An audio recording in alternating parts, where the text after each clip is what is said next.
fadhigii saakay golaha gurtida Somaliland oo u shir gudoominayay gudoomiye ku-xigeenka koobaad ee golaha gurtida Somaliland mudane Siciid Jaamac Ali isla markaana ay ka soo xaadireen badi mudanayaasha golahaasi ayaa markii uu fadhigu furmay doomiyuhu waxa uu mudanayaasha ku wargeliyay in loo qaybin doono ajandaha kal fadhiga 84aad ee golaha markii loo qaybiyay mudanayaasha ajandaha kal fadhiga waxa uu gudoomiyuhu faray mudanayaasha in ay maalinta berri ah soo akhristaan isla markaana salaasada ay la yimaadaan haddii Allah awood ilaahay qadaro ajandaha kal fadhigan 84aad ee golaha waxa ku jira kormeeridda isbitaalka guud ee magaalada Hargeysa iyo sidoo kale in uu golahu kormeero halka ay marayaan biyo ballaarinta caasimadda Hargeysa geesta kale samaynta xeerarka madax dhaqameedka iyo xakamaynta sulaadinta xilligan waxa la idin dameeyaa ajandihii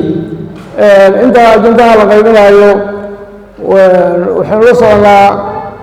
xildhibaankii golaha hadda inta joogta ugu daaweynaa allah u naxariista Saleex Madal Xoosh waa tii uu geeriyooday bishatan horaanteedii baan u malaynayaa marka waxaa halkiisii soo buuxiyey Qaasim Saleex Madal Xoosh golaha inuu barto waa ka Qaasim Saleex Madal waa xildhibaanka cusub oo ku soo kordhiyay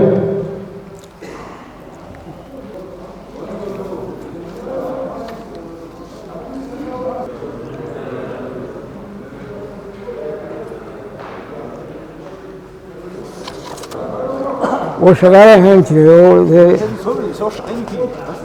يا ها ما تقدر تقول ما تقدر